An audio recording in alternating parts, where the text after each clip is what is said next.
Okay, ladies and gentlemen, we are now live. Welcome to a conversation with, I am your humble host, Floyd Marshall Jr. And as always, I am joined by my amazing co-host, absolutely phenomenal, the extraordinarily talented Okima T. Moore. And Hey. today somebody's echoing.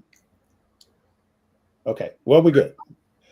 We are joined today by none other than Jalene Mack. And normally people say triple threat, multi hyphenate, and all of those good terms. But this woman does so much in the industry that triple threat, multi hyphenate would not do her justice. So I'm not even going to go there. I mean, she is so accomplished. I'm just going to read a little bit of her bio because if I read the whole bio, that would take up the entire podcast. So, Before you do that, Floyd, someone is echoing, so I just want to make sure that people get good sound. Jalene, may I ask you is your volume all the way up? Can you hear? Am I echoing? I hear you, but I think the echo might be coming from your end, so I'm just checking. It's up. Let's see. It's up. Mm-hmm. Okay, Floyd, talk again because it might be your headphones. Hello, hello, hello. I don't hear echo. Seems to be gone now. Now All right. I I just want to make sure we get people good sound. We're gonna get them good information. We need to make sure we give them good sound. This is true. We're on it. Okay.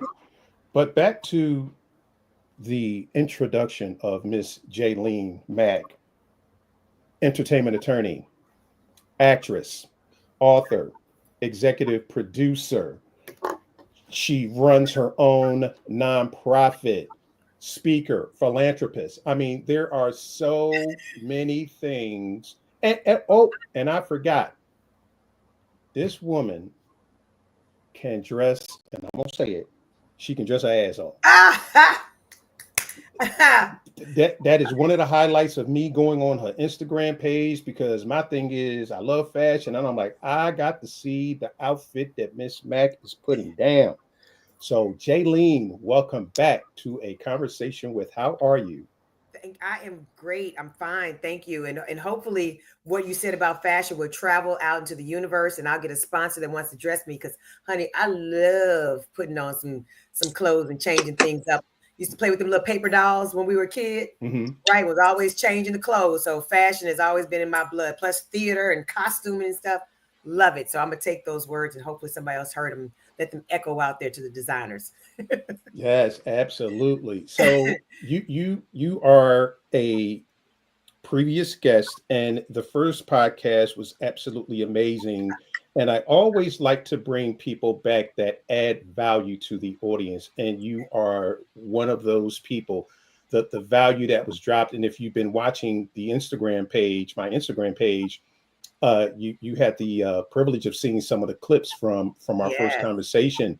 And today is going to be even better because we have Okima here to just really add to the mix and add to the flavor. So the one thing that I always like to ask all of my guests is how did you get started in the business?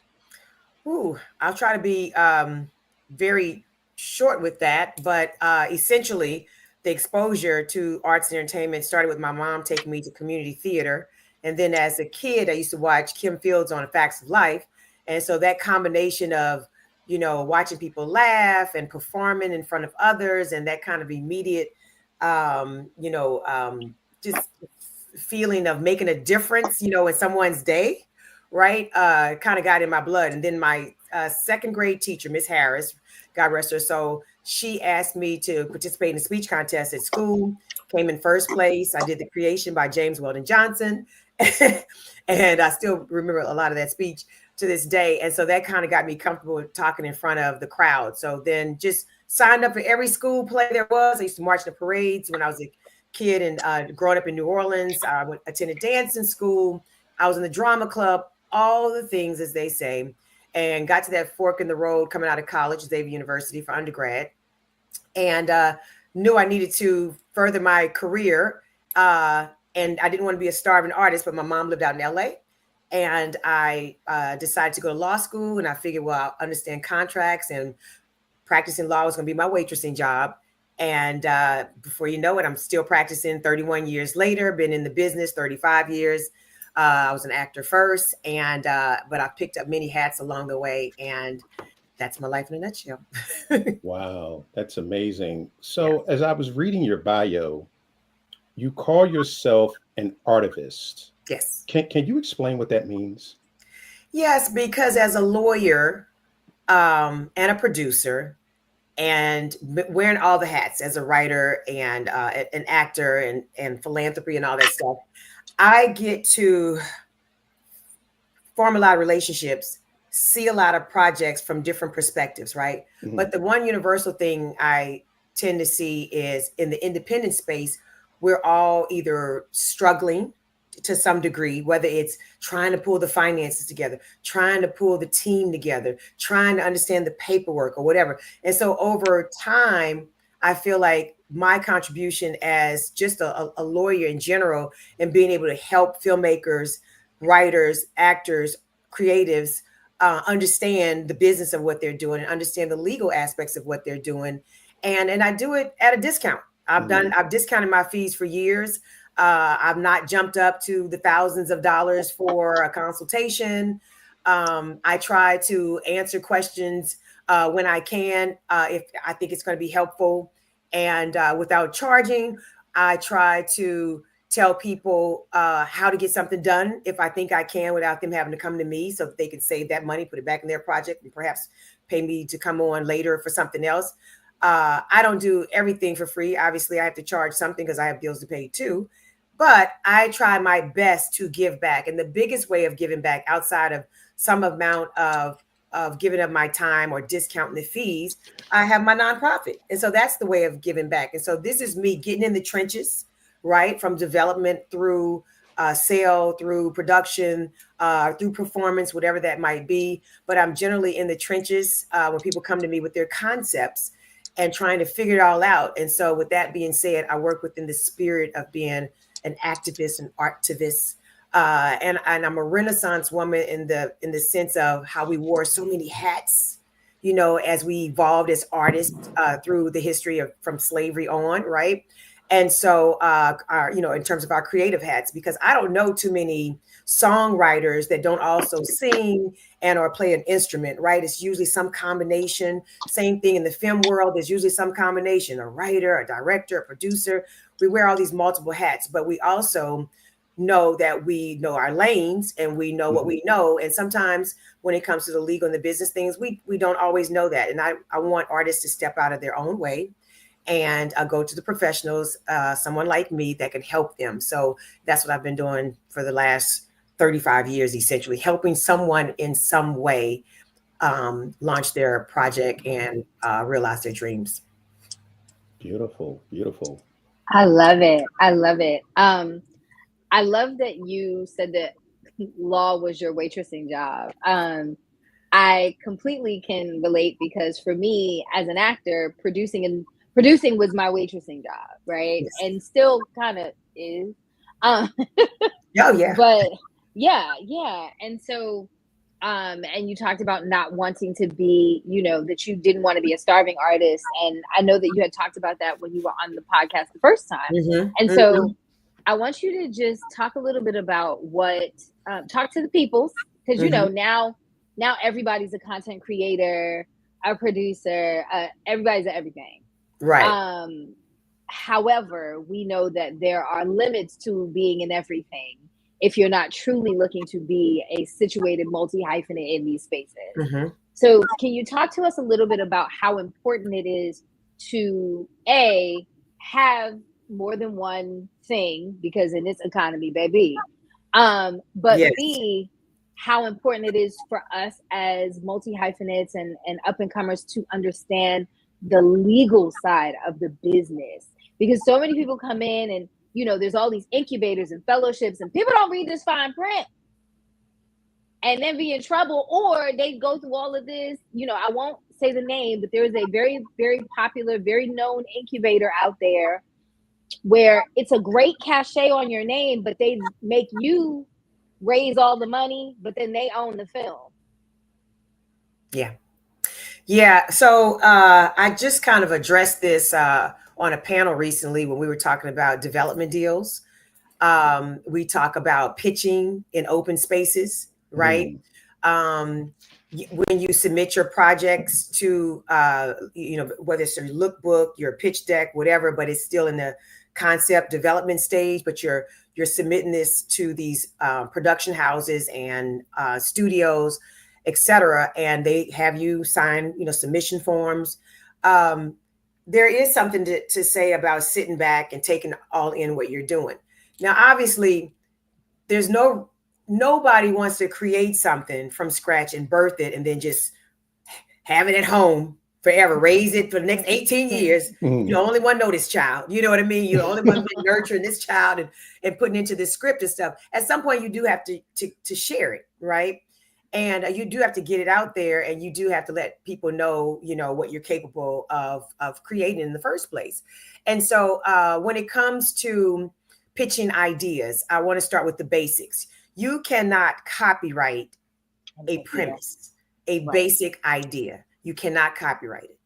And it's copyright, not trademark, for the people who always say, oh, I want to trademark this idea. It's copyright. So you can't copyright a basic idea. You can't copyright a title. But if you have a fully developed script, right, you got all the elements that's needed, your story elements, your characters, the storyline, the plot, blah, blah, blah. You have all the things that really make a whole story, a beginning, a middle, and an end, right? But it's obviously a script that you have it as a tangible asset. At least you can take that story or that script, and you can register with the WGA. Now, WGA is not copyright, but WGA is a place where you can register your work so that you can show within some type of evidentiary timeline that you were the author of this work, right? But you can also obviously copyright your scripts with the Copyright Office. Now, U.S. Copyright Office. Now, and you'll get a registration and all those things. What I will say, going back to WGA will take all the things like log lines, synopsis, outlines, premises, recorded music, a copy of your movie. They take everything. You pay your fee, you get a registration form, but it's not copyright, but it is some amount of proof that, hey, on this day, this particular matter existed, and see my name attached to it, and WGA has registered, blah, blah. So that's a way to at least show proof, right?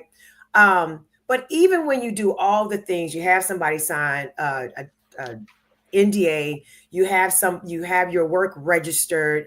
There's no way to protect the basic idea that you have. Now, maybe the way you told that and developed that idea, but case in point, how many live music shows are currently on the air? The Voice, American Idol, America's Got Talent, right? There's a basic premise. They're all competition based. They're all singing shows. Somebody gets voted off. They get the audience engagement, participation, all those things. So there's a lot of basic premises or concepts there, right? But it's all the elements collectively as a whole that builds this protectable show, right? So same thing with these scripts and these pitches. You going into a pitch meeting or going to a film festival and going to the mic, and you want to ask somebody on the panel, like, hey, I have this idea I've been working on, and it's about these three men who go to a nursing home and they pretend to be, orderlies, and they're there to rob the place. I'm just making that up, right? That's a basic idea. Not much else to it at all. We don't know characters. We don't know setting. We don't know character arcs, story arcs. We know nothing. We don't know the acts. We don't have the bare bones. We don't have all the dialogue. We don't have all the things that make it a nice script, right? It's a basic idea. You go and you pitch that openly in a room, anybody can go and write that.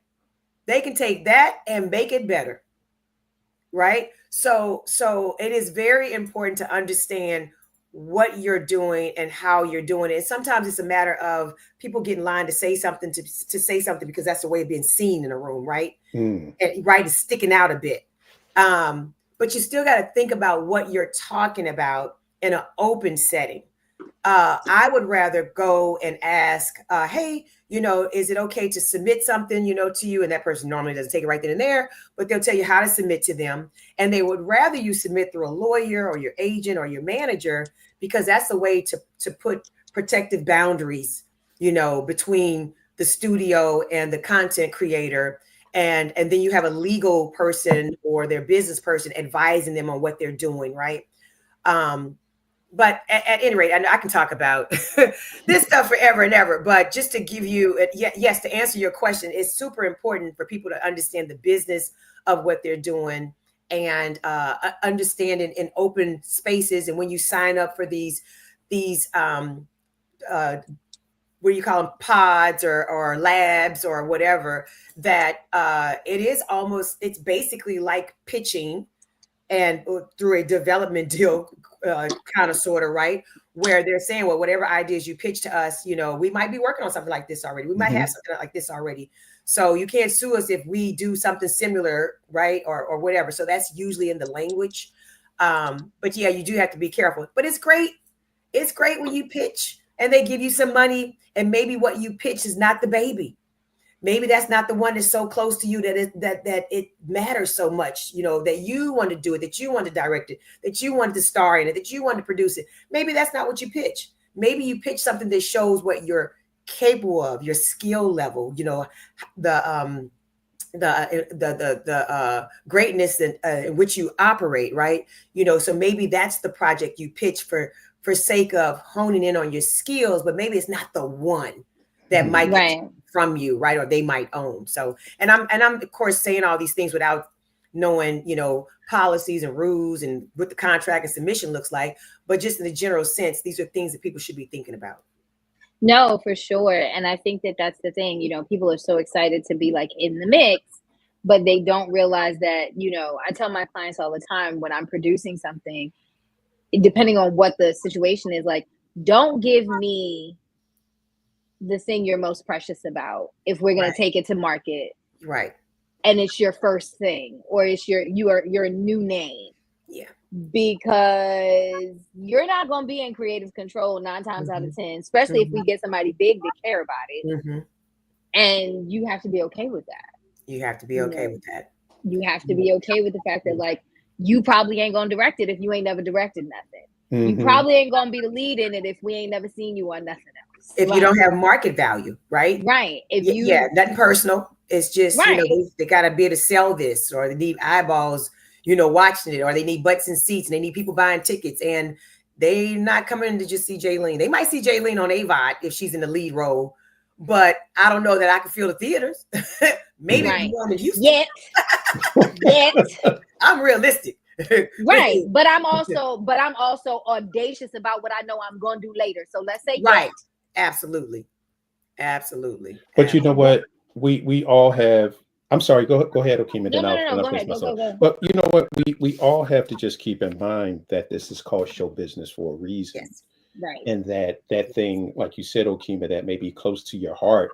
If that's something that you're putting forward first, and you don't have a track record, then that thing might not be the thing that you are in charge of. So it may be better, as you said, Jalene, to put something else out there so that when you finally do build, then when you're ready to do that thing, that's your baby that you've been nursing for 18 years. Right. Now you have the clout to do that. Now you have the clout to say, well, you know what?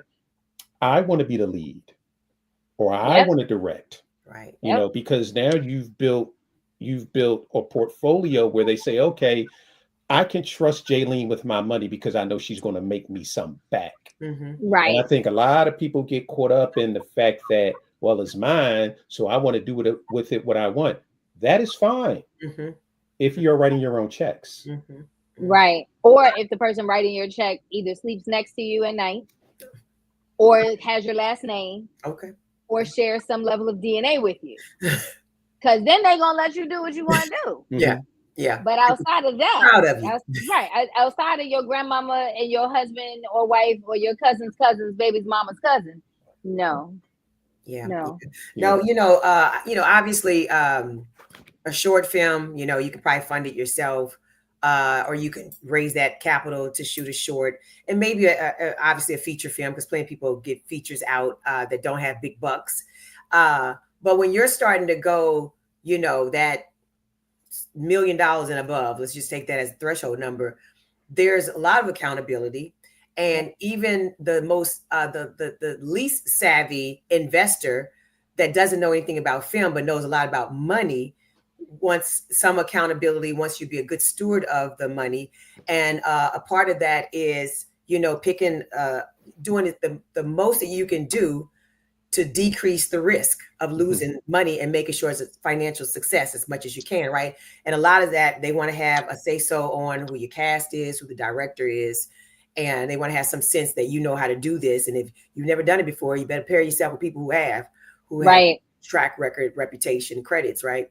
And but there's definitely, and in that sense, if you were able to raise the money, but you still brought on a team, and even if you can't have that number one spot, maybe you get the number two spot, or maybe you get something else that's still significant because, hey, you raised the money, you wrote it, etc. You definitely want to have a major part of your own project, but just know that you might have to yield to the desires of any studio, any financier, or what have you, if it matters at the end of the day. But sure. My question to that is this. Is your goal to be number one, or is your goal to get the product out the market? That's the question to ask. And you know what? It's fair if your goal is to be number one. Yeah.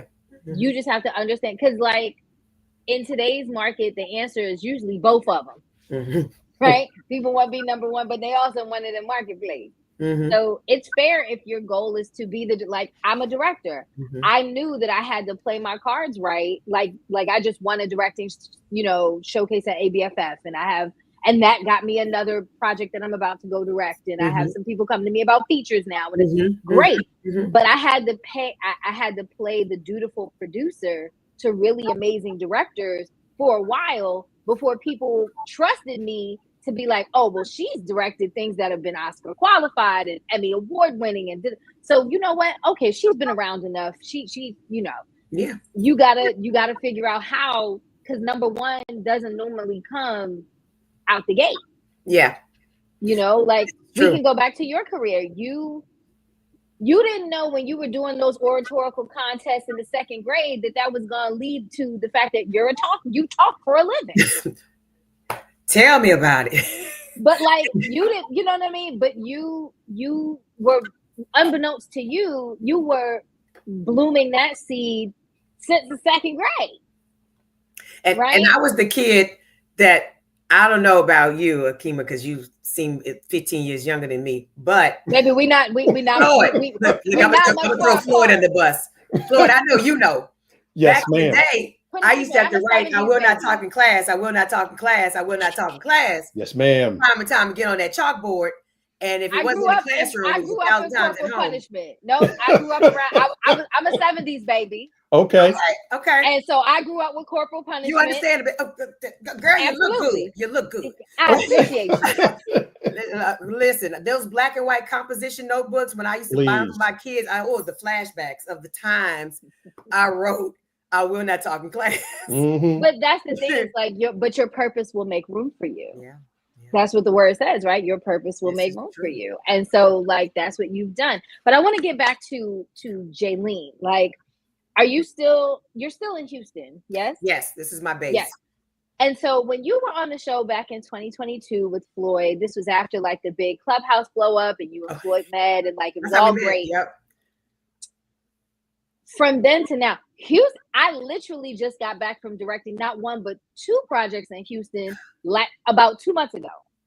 Houston is baby, from then to now, Houston is a media hub now.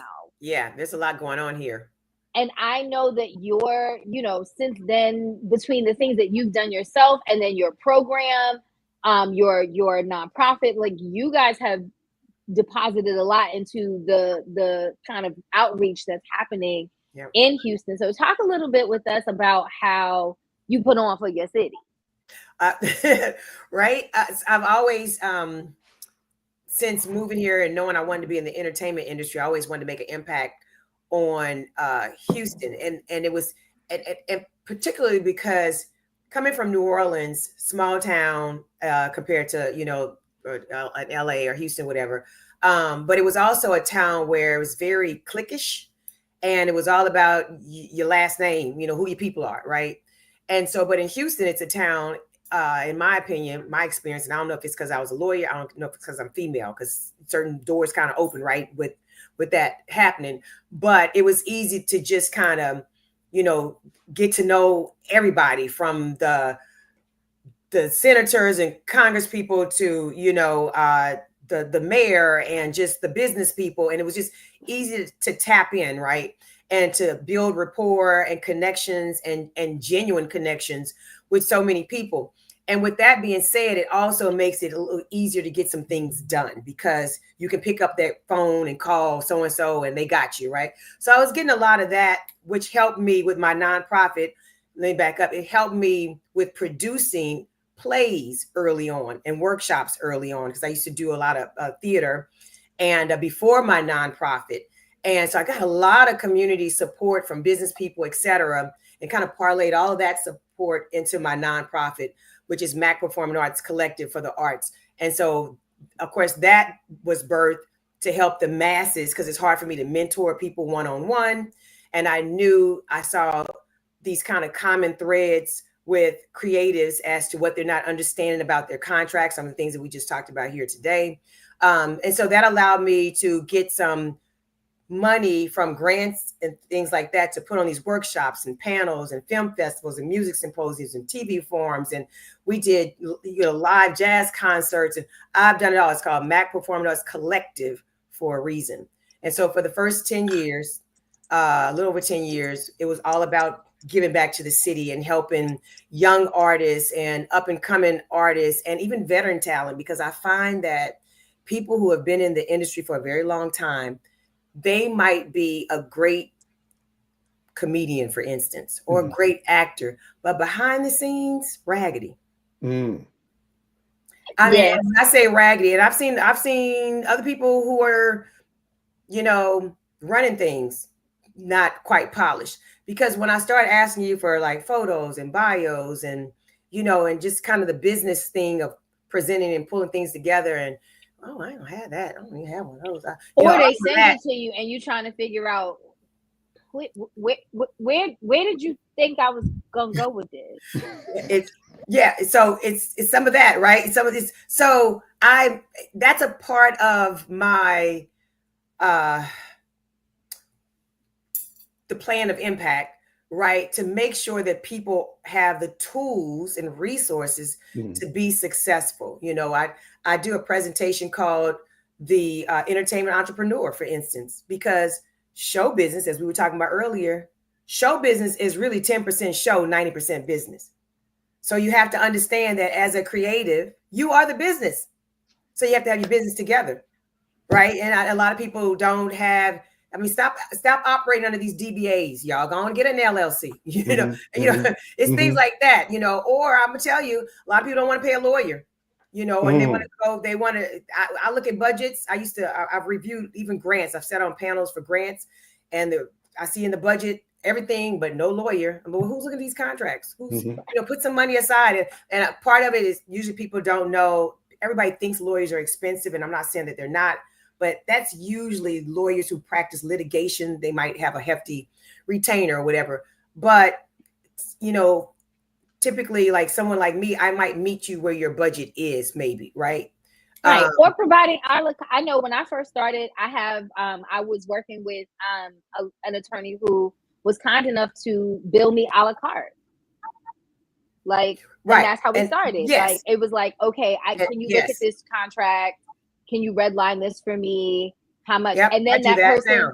And I mean, I'm going to just give y'all a little tidbit. If you smart, y'all know Jalene is also a producer and an actress and an EP and all these things. So if you looking for some representation for your project and your project got some legs, for me, it would be super smart to be like, well, actually, I don't really have a lot of bread here, but are you interested in like, can we offer you some equity? Can we offer you, the supporting role? Can we offer you the EP? Would you like to be an EP on here and just take a percentage from what you bring us to the table till you pay yourself back? Like, there are ways to do these things if you're smart about it and you talk to the right people. And the one thing I can say, lawyers are naturally managers and agents also, right? So we wear all these hats anyway to represent you in these different capacities, depending on how experienced we are. And I know that I'm a little bit unique, and I'm not bold to say that I'm the only one out here like this, but I know I'm pretty unique in the type of hats I wear as an entertainment attorney. Not every entertainment attorney is in the film business, and then not all film attorneys have film production experience, right? And then not all film production attorneys have producing experience, acting experience, writing experience, and all the things. So I know I'm pretty unique. I don't know how unique I am. I say that with being in the humble spirit of saying that when you come to me, you don't just get Jalene the lawyer. Mm-hmm. I'm gonna naturally tell you what else is wrong with all them other hats, or what else is right, or this is your roadmap, or this is, you know what I mean? Like, well, let me give you some insight on this, or whatever. And I'm also pretty good with identifying scams, and because there's a lot of that out there. Oh my God. And I can't say I know everything that all the AI scams, but there's a lot of misrepresentation and misleading and taking advantage of people who don't know any better. I see it all the time in the business, and I'm pretty quick to identify those things, because it irks me when I see folks getting taken advantage of blatantly taken advantage of. But anyway, it's too close. I just had an experience not too long ago. It's bothering me right now. But yeah, I hate seeing folks taken advantage of. But I just feel like, you put out in the universe what you how you want to be treated, right? And I just like to do good by people, as they say. And and I feel like I've been in the business as long as I have, because I don't have big billboards and yellow page ads like we used to have back in the day. And not yellow pages. Right, Lord, she pulled out the yellow pages. Yeah, good Lord. But yeah, I mean, it's just reputation and repeat business. And the more I talk on panels and stuff, people find out about me, which I'm happy, and I'm glad clients are everywhere. And I also tell people that, the entertainment industry is, unless you're doing like litigation type stuff or whatever, or something that's so specific to labor laws or whatever. But the business of entertainment is the same everywhere. There's nuances. So my client that's a writer in development in LA goes through the same or a similar experience with my client that's in Sydney, Australia. Because it's the practice of what we do, right? And the trends. And that's why we go to Cannes and Berlin and all these film festivals international, because they're doing the same things we're doing, in their countries. And the number one thing is everybody's looking for money, right? But that's why co-productions are also not just the incentives, but are also popular, because we are doing the same things, but in our own respective countries. So the practice of the industry is the same in Georgia as it is in Louisiana, as it is in Texas, as far as, taking a script from, concept through sale and distribution, right? As a film or whatever. So I try to do right, by everybody, no matter where you come from. And I'm realistic, and I'm realistic in what I can do too. I don't profess to know everything, but I do know a lot.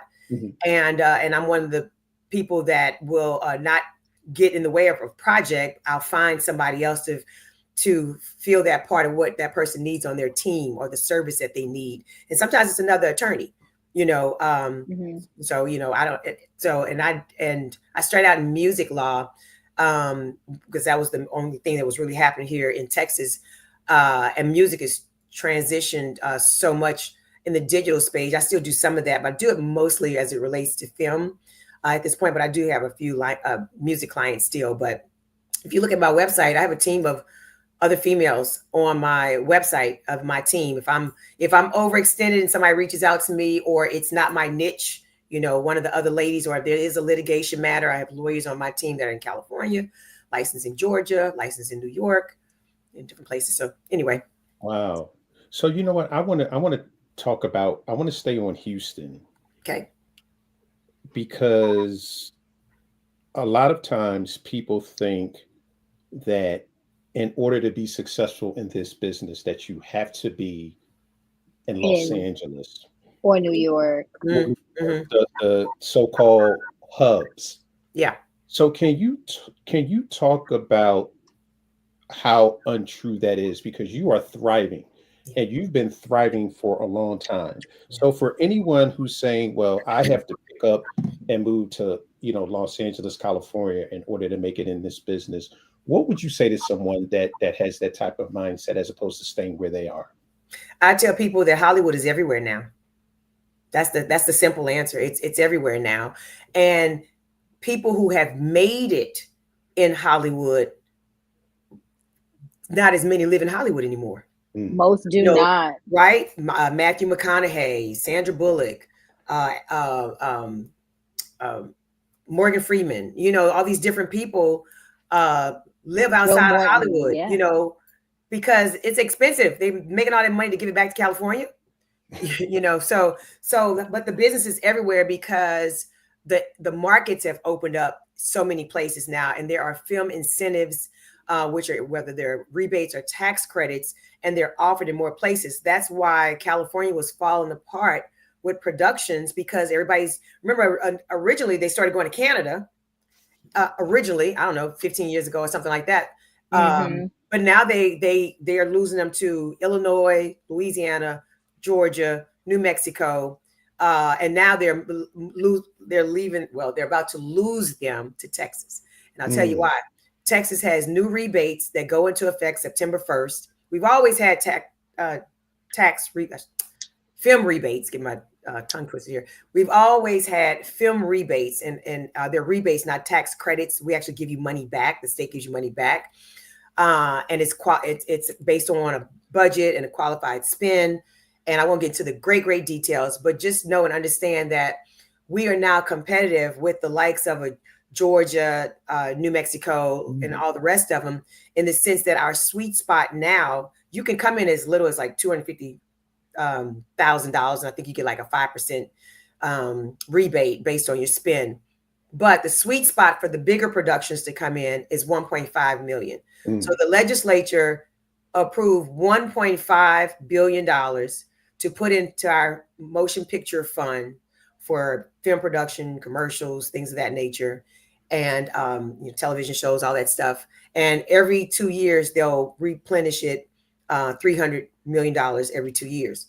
So that says we can bring a Marvel picture here now, right? The 1.5 allows them to get 25% back base, but then they can stack it up to 31% by doing other things like hiring veterans, hiring students, shooting in historical areas of Texas, shooting in underserved areas, post-production here. There's these different things that you can stack your 25% up to 31%. And then the city of Houston, that's the state of Texas. The city of Houston is also working on its own film incentive to stack on top of that. And it's just always been cheaper to shoot in Texas, even before those changes. We can get you some amount of hotels for free. We can get you venues that you could use for free here in the city of Houston. We don't have permits like you do in a lot of places.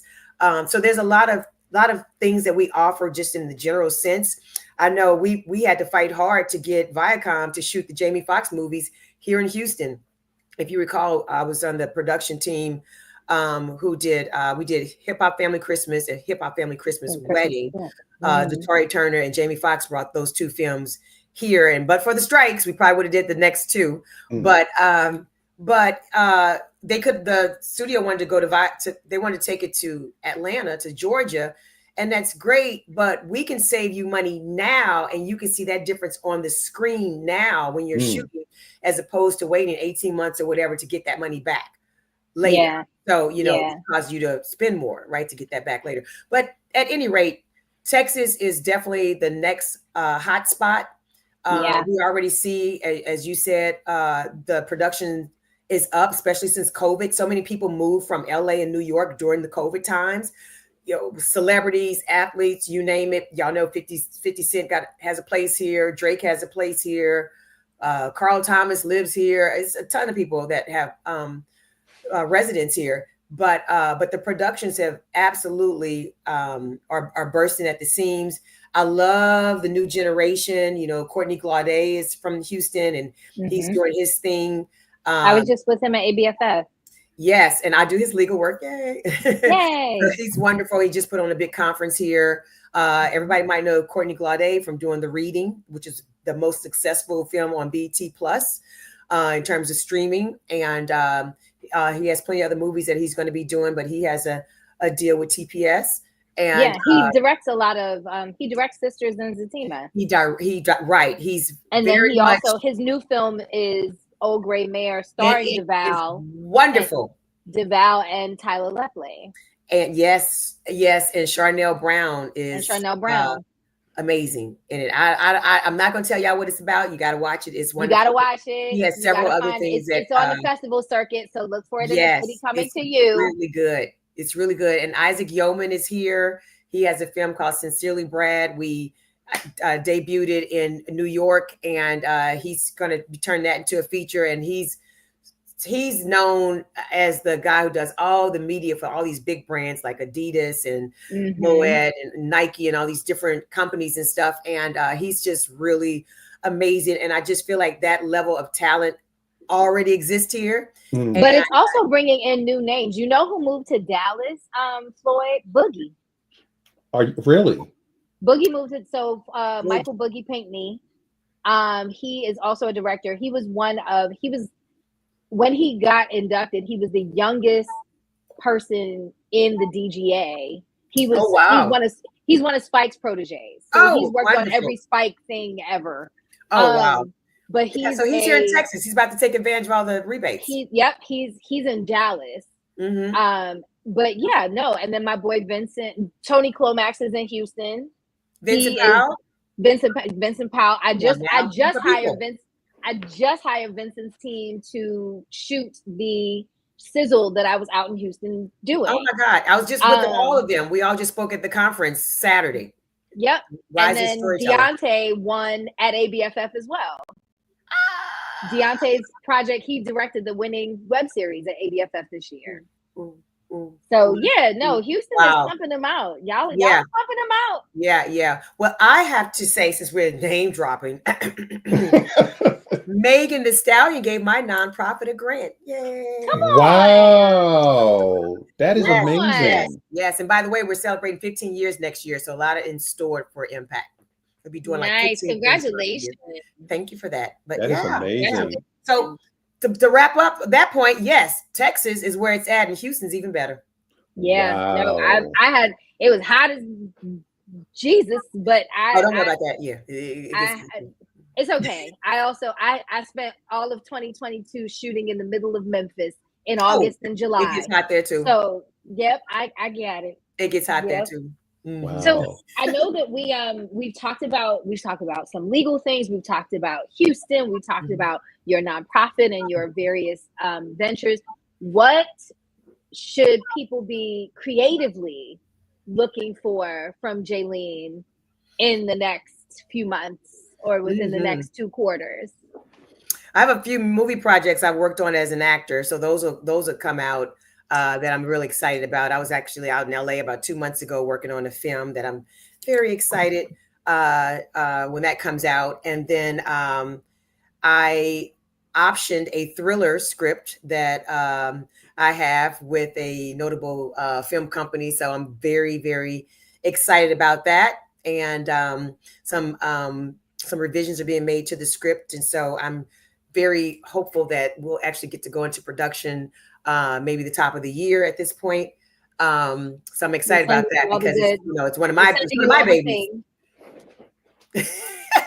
That's one of my babies, and it's a script I've been working on since like 2014 or maybe earlier than that. I can't quite remember, but it's some long time ago. And but yeah, and I have some other scripts. I have some holiday scripts, a few others where there's some strong interest. So when I became an empty nester, Floyd and I were talking about this just briefly. But when I became an empty nester, I wanted to focus more on some of the things that I want to do. And because I'm always on somebody's team, I mean, I'm on everybody else's team in some capacity, but there are things that are near and dear to me that I always wanted to produce. And This small bit of me has a desire to direct, but maybe a short or something like that, just to test the grounds. I have other theater productions that that I'm planning on gearing back up. A couple of productions that we've done years ago, and there's a movie that you guys might not know about called The Great Divide. Yeah, it's the whole movie is on YouTube now. It's the one with Golden Brooks, and that's your project, right? That's right. That was my play. So that was my play that became a movie, and so that was my first writing credit, and so yeah, I'm liking the space of building more in my writing credits. You know, the writing credits that I'm looking to get. I want to build that space. There's books in me, you know, that the novels, not just business books, but like novels in me that I've started, and the plans are to finish that. I really need to go off to a writer's retreat. I keep saying that.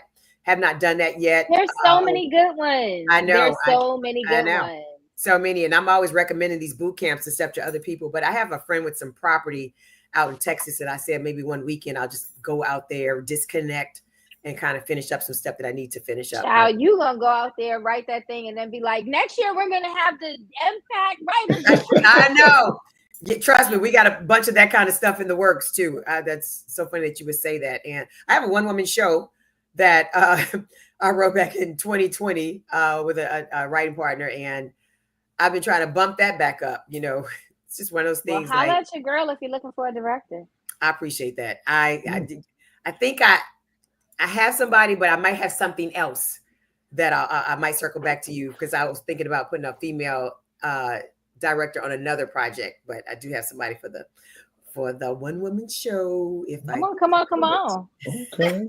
Well, you along with being an entertainment attorney, an executive producer, an actress, you are also an accomplished author, and you have the business of stage, screen, and in between, and that you wrote. Yes, throw that up there so people can see that. There it is. Make sure you go on Amazon and get your copy. I have to get mine because I like to be in the know. But you also have a number of ebooks: Phenomenal Black Lawyer, More Than Just a Lawyer, The Entertainment. It's a little card. Yes.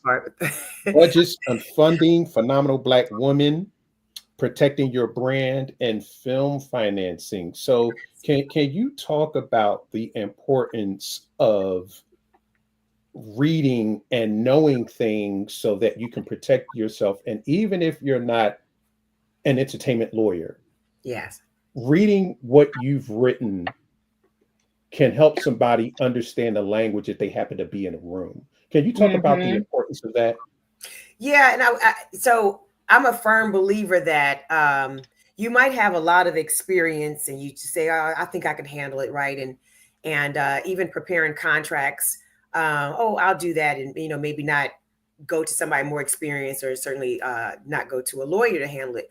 But the problem is when you start taking contracts off the internet and templates off the internet, you just fill in the blanks, or you try to do an AI contract and it doesn't quite fit the nuances, or you have a contract that you've used over and over, you just think I'll use it.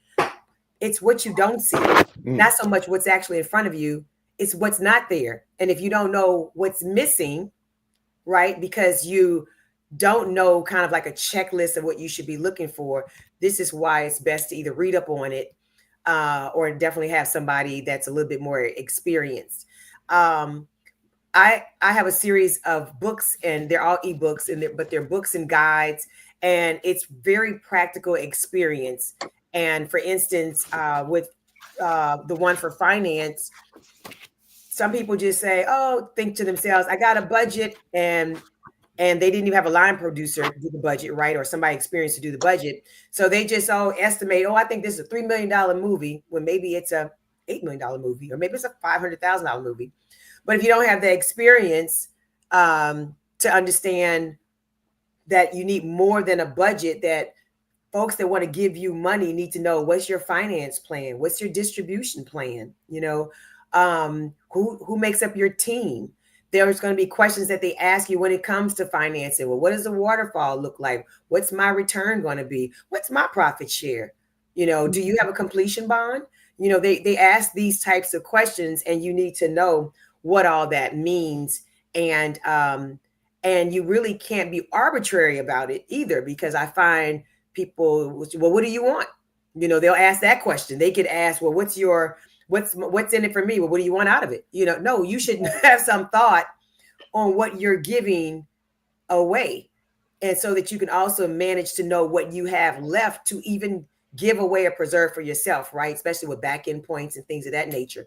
But yeah, there's something to say about understanding the lingo and understanding the type of questions that you could be asked by savvy filmmakers, especially when you're financiers, especially when you're talking about tax credits and how those work, and pre-sales, you know, and MGs, all of these things that come up. And, you know, well, how, because the question is, how am I going to get my film financed? Well, how are you going to get it financed? And it's not, right. And so that means there has to be some type of plan, some type of business plan. And in the film language, it's more like a finance plan and a distribution plan, and what do all those things look like collectively.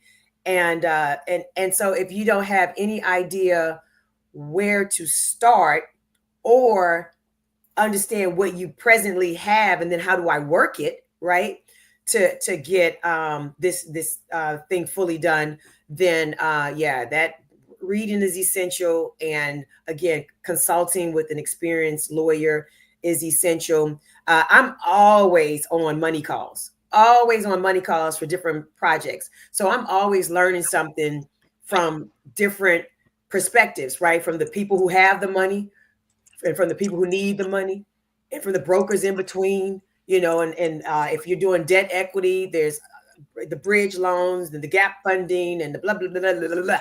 You know, there's just so much out there to understand what does that mean, you know, and how do you leverage all the possible monies coming in, whether it's product placement money, whether it's the return of a SAG bond, a WGA bond, or whatever, DGA bond.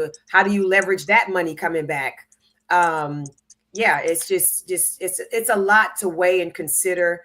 And if it's your first time, you know, working high level, I don't mean, like I said, you're doing a $50,000 budget. We're not talking about stuff like that. You can probably goof off, and that's not as impactful or not as hurtful, right? If it's your money, but you're talking millions of dollars. You need to know some things. Wow. Indeed. And a lot of people, you just gave all of these acronyms. People don't know what an MG is. And a lot of people don't know, like, MG means minimum guarantee. A lot of people don't know a lot of the terminology, and that's why you need to a little more than Alfred in Incorporated. That's what I call AI. You need a little more than Alfred. Right. You need to call it Jalene, and get the information so that you can protect yourself, and also so that you can level up. Yes. Like, absolutely. That's the other thing that, like, I'm so impressed by your trajectory and your journey, because you knew what you wanted to do. You started doing it here, and you just continue to ascend each year with each project, with each step. And that's, you know, everybody talks about leveling up, but they don't always have the receipts. And so, you know, congratulations just on the fact that you not only have leveled, like, even just looking at from when you were on the show with Floyd in 2022 to today, the level up is there and it's apparent. And you don't just climb, you climb with your right and then reach back with your left. And, like, that also is something that people need to understand. Like, as you level up, being blessed to be a blessing is part of how you keep getting blessed. Yes. And so, you know, just to give you your flowers publicly, to say kudos to how you do what you do and to what you do. Thank you. And I don't know that I've said this before, but I certainly want to share it because I'm a firm believer in it. And I know none of us get where we're going alone, right? All that we do, we don't do it by ourselves. But one of my favorite things is this African proverb, and it says, if you want to go fast, travel alone, right? But if you want to go far, travel with the group, right? So you got to figure out who your tribe is. You have to pull your team together, and I'm talking about the core team. It's okay that around the edges that some people come and go, but your core team, people that you really trust, and that's very important to pull together. And the other thing is, in this business, all good news to you is not good news to others. And so you have to be selective who you deliver your heartfelt good news to, because that first response can just kind of, damper things for you. And I say that to say, you were talking about how, people can put years into developing something, right? Or maybe, it's an actor that finally landed this big role on a TV series, and they go and they call, their best friend that's an accountant at IBM. I don't know, making this, and you tell them, oh my God, I did blah, blah, blah. And I got, oh my God, I can't believe it. And they're like, oh, that's nice. Okay. Right. So, and it's just because they don't understand your world. And then there's people who won't understand the journey itself, the late hours, the jumping on a flight last minute. Why are you going to that film festival? Why are you doing this? Why are you doing that? Girl, I wouldn't spend that money, blah, blah, blah, blah, blah. Sometimes you get that from the friends and the family. So you got to be selective, I think, in terms of who you share those kind of important things along the way, just so you can keep the right people around you to keep you uplifted. And I don't mean to just the people who just say yes. And I don't mean the people who just, fluff you up or pump gas in you to make you feel good. No, I'm talking about genuinely pour good things into you, to keep you positive, to stay the course, right? And that understands your journey, even if theirs is not exactly like yours, but it's very similar. It's a parallel to yours in a sense, right? Because they're in the industry. And so I think you do have to find that right tribe in the industry to really sustain a life in this business, because people on the outside looking in, when it's slow and you go and do a pitch or you do an audition and you don't land it, they'll tell you, well, why don't you go and get a real job? Yeah. And, I talk about that all the time. And I actually did a post a couple of weeks ago. And I said, be careful of people who use the word little when describing what you just said. Because let's say, for instance, with your nonprofit, let's take your nonprofit. Oh, so that little nonprofit about to see 16 years. See, for me, that's a red flag. Right. Because what you're doing is you're diminishing. Now, oh, I didn't mean it that way. Yes, you did. Because all energy is not good energy. That part. Yeah. And everyone does not have your best interest in mind.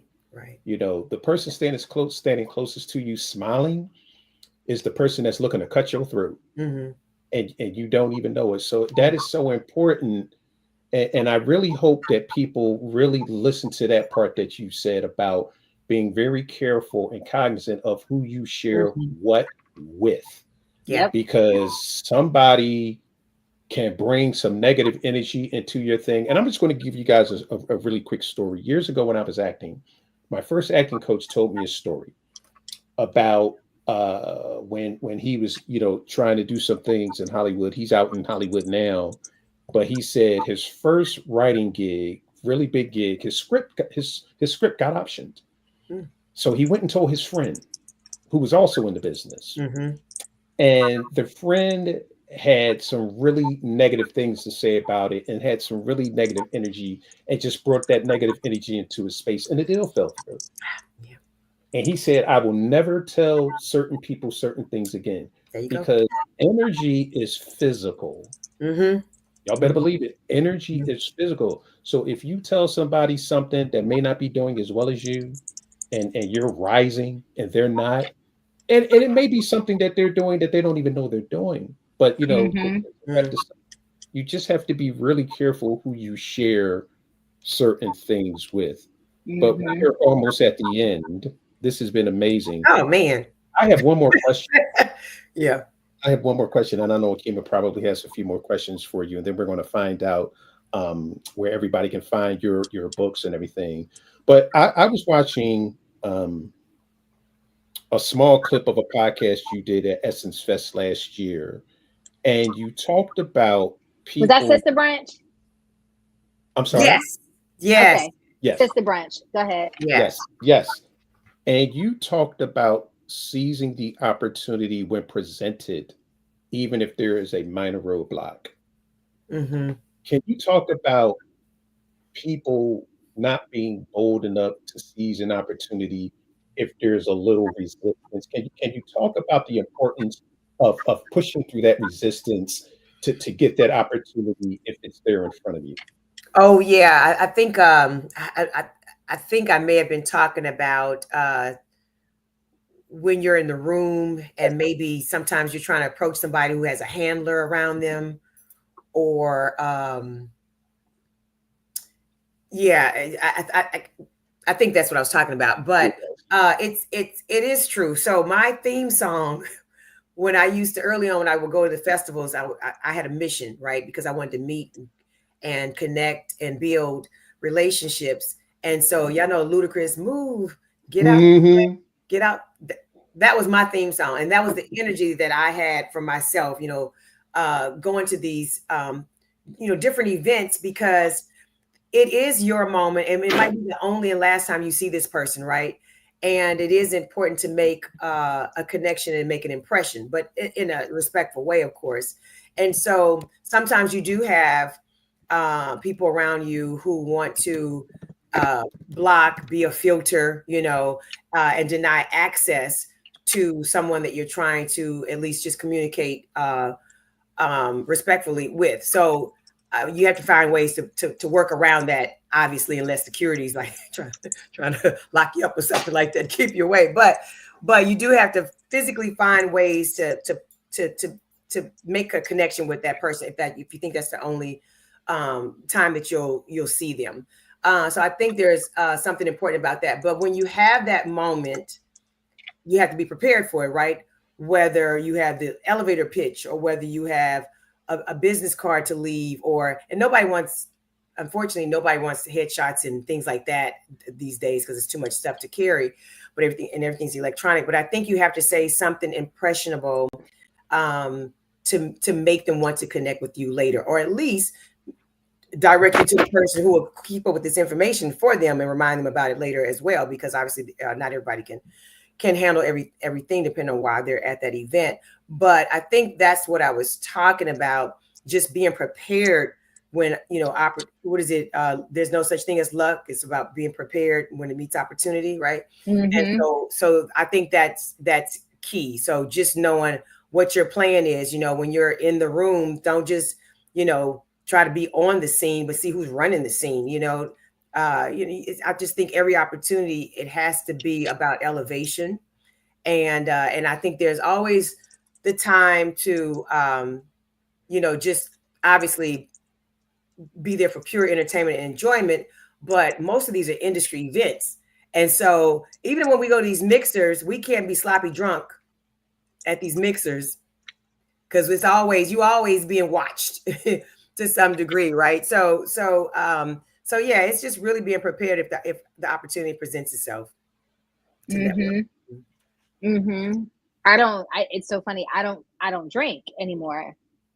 I mean, I never was a big drinker, but when I would go to any professional anything, when I did drink, it was a 2-drink maximum. Yeah. It was because my thing is, it's okay if you drunk. I can't be though. Right. If you drunk and you want to promise a bunch of stuff in this drunk state, cool. I'm not gonna be drunk to accept it and then not remember it tomorrow. Right. And especially when there's this,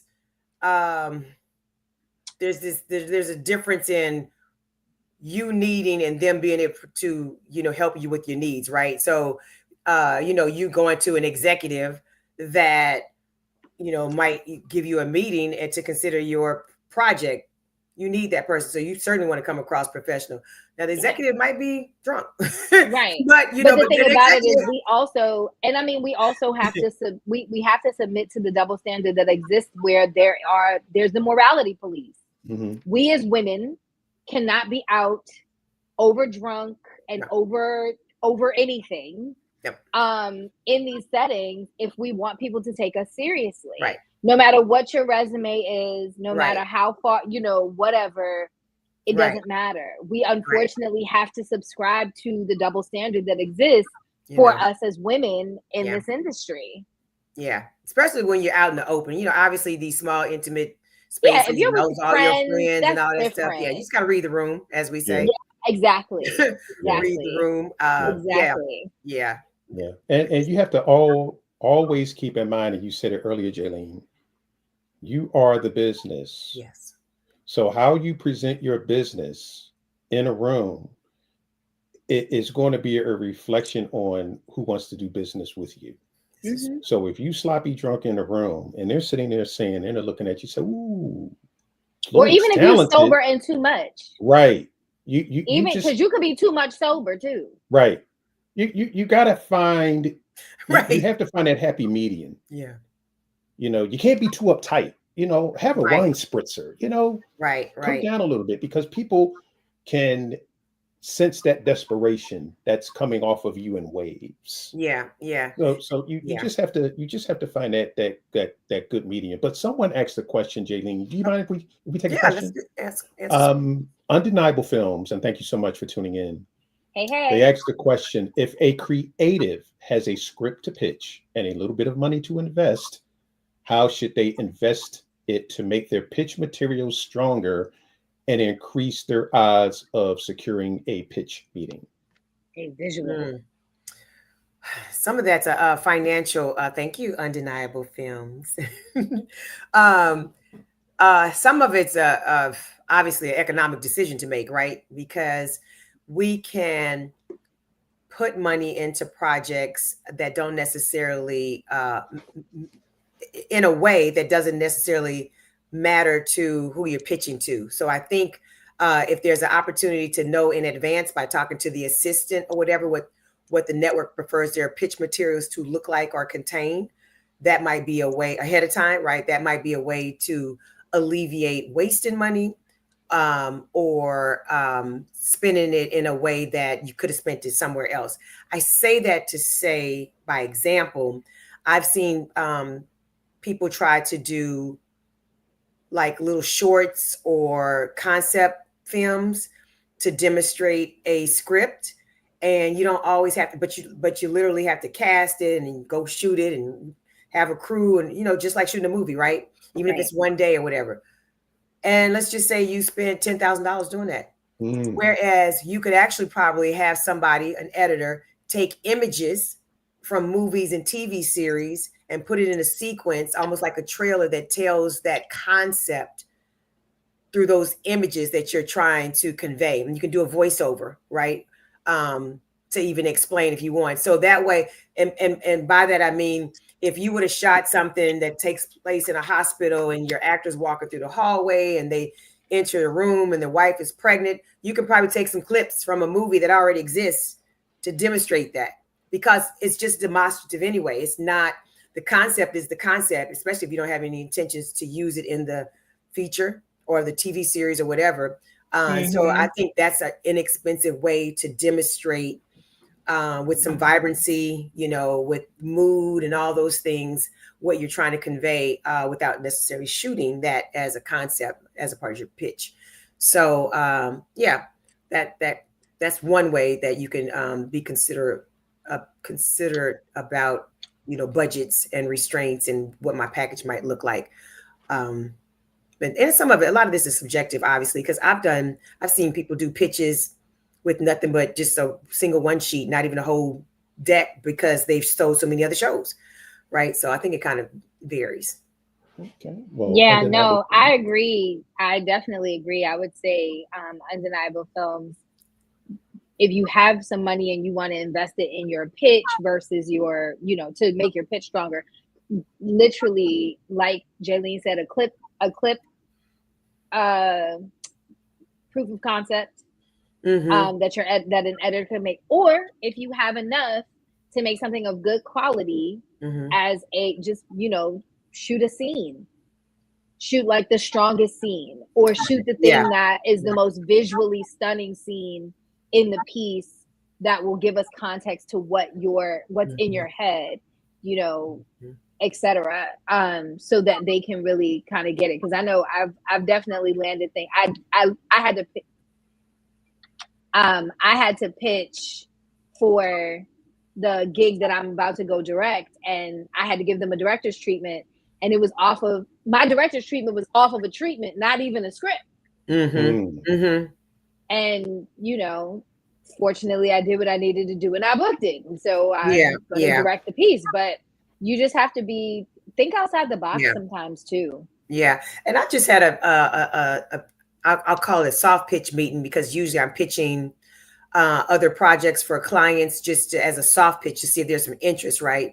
And then if there's some interest, I'll get the clients on a call with the network so we can do a full presentation, and they can basically talk up their piece. With that being said, you know, I've had executives tell me, hey, you don't even have to send me everything in a perfect, right? Because I'm going to repackage it so that I can pitch it to my bosses in the way that it speaks to them with their language or whatever. So sometimes it doesn't even have to be perfect, but it just needs to convey, you know, obviously specific things about what it is, you know, whether it's what kind of format it is, what kind of genre it is, it's, you know, blah, blah, blah, log line, summary, you know, some of those things. So, but I've seen some pitch materials that has too much to read in it. Too much. Please keep the text to a minimum, because these days, unfortunately, with the advent of social media and then the fact that it's just a crowded industry, nobody's reading all of that. No. Nobody's reading it. 3-4 sentences tops per slide. Nobody's reading all of that.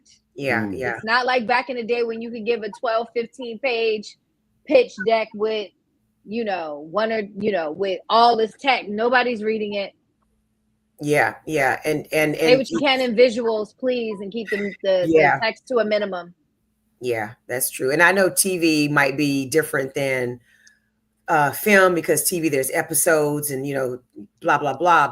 But yes, I've definitely seen that space pretty crowded with too much too much text, too much, or too many photos, or who's on your wish list? I can't tell, you know. Right. Now, ladies and gentlemen, this is the second time in 2 weeks that you've heard that, because Donna Marie Reed said the same thing.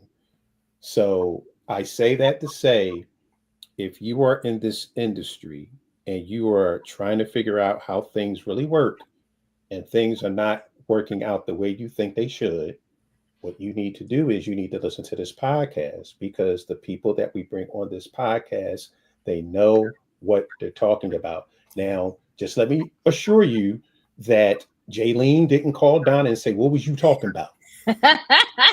And I'm going to mimic some of those talking points. She's amazing. Yeah. But you need to understand that there is a certain way that you do business in this industry. And you have had another powerhouse woman come on this podcast and tell you the exact same thing verbatim. Yeah. So we're myself and Okima are bringing you in the information. What you do with it is up to you. It is there for you to ingest. It is there for you to incorporate into your business, and it is for the low price of free. Y'all getting game here. Y'all getting thousands of dollars worth of game. If you're not using it, ain't nothing we can do about that. But having said all of that, what is next for Miss Jalene Mack? Several productions that are set to take place this fall. So I'll be doing a lot of production attorney work. More speaking engagements. There's a conference here called Houston Media Conference that'll be in August, and it happens every year. I'll post something on my page about it, and then have a couple of acting projects that I'll fit in before the year is out. But the big thing that I'm doing outside of that, that's all the norm stuff, right? But the big thing is the planning for Impact's 15th anniversary next year. I'm very excited about.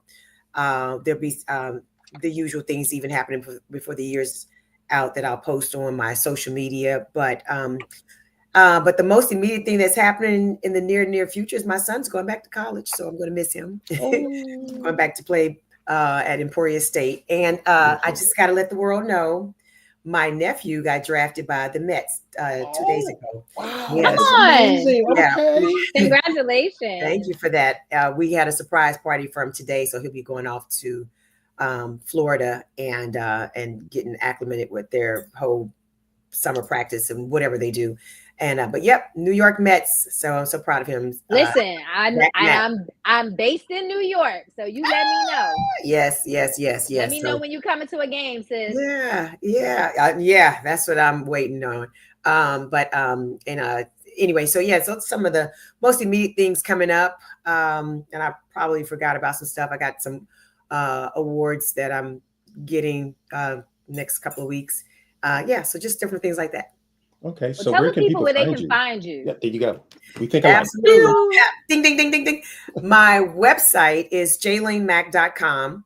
And so you can go there and find a lot of information about me. I'm definitely very active on Instagram, and it's at Jalene Mack. Pretty much all social media, same thing, just Jalene Mack you can put in. And Impact is under Houston Impact, Houston MPAC, if they want to follow my nonprofits page. I post a lot of things dealing with castings and stuff when I can on our story, and the books. There's a link in my bio for all my books, and they can find that on Instagram pretty easily, or they can go to the Planoly store, PLANOLY.com, Planoly store, and just put my name in, and my store should come up where all those ebooks are. And there is a free one on there, which is the Entertainment Entrepreneur. That one's a free book. So, Whoop, whoop, whoop. Y'all better go get that free game. Please do yourself a favor and invest in yourself. yes. Please. There's nothing better than investing in yourself. If you look behind me, that's my library. I got another one in the other room. There's nothing better than knowledge, because again, you may not be an entertainment attorney, but it's always good to know what someone is talking about so they don't take advantage of you. Some of the terminology that Jalene talked about, earlier, MG. Now, if anyone was sitting there like, well, what is an MG? Minimum guarantee, but go, get the book so you can know what that is. So if you're in that room, and here's the thing, and I'm not going to take a lot of time.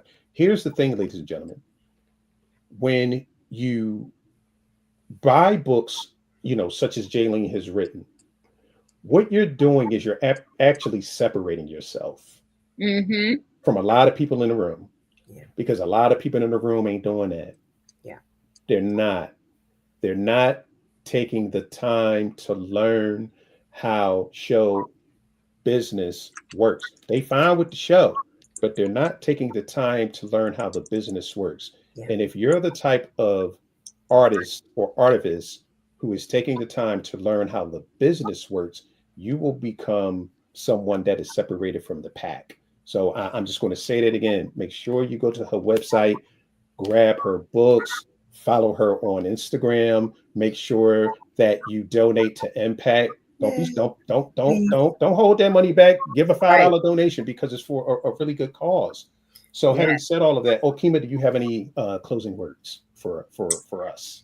I mean, once again, we brought you an icon that's giving you all the information and that you can follow and get some info from. So, I mean, what else is there to say? Okay. Well, on that note, again, ladies and gentlemen, thank you so much for joining us on A Conversation With. And again, my name is Floyd Marshall Jr. I am your humble host. And as always, I am joined by my absolutely amazing and extraordinaire co-host, Okima T. Moore. And today, our guest of honor, the woman of the hour, Jalene Mack. Multi-hyphenate don't do her no justice, so I ain't even gonna say that. triple threat. We need to add a couple Thank more you. triples to that. But Jalene, it has been such a pleasure having you on the show. You know, the thing I love about having people such as yourself on the show is I always learn something, which is always a plus. So I'm just taking all this game and ingesting it. But again, thank you so much for being on the show. You definitely have to come back. You definitely have to come back. Of course. What are we doing every 2 years now? What are we doing? You know what? No, I mean, actually, the way that you moving along, I'm sure it won't be another 2 years. Yeah, but see, you know, we got to catch you because you know, I'm looking on like, oh, this year is in Cannes and this year is a Sundance. Oh, she's just doing it. But you know, we'll catch you when your schedule is not so busy. I'm flexible. So whenever you want to come on and talk about what you're doing with Impact, what you're doing with any new films that you want to promote, books, anything, we are an open door. And again, thank you so much for coming on the show and gracing us with your presence. It is thank you, Jalene. Thank you. I will see y'all on the gram. Yes, ma'am. So, ladies and gentlemen, as I always say, love it like a hobby, but treat it like a business. And on that note, everyone having an absolutely phenomenal evening. Peace. Bye. Bye, guys.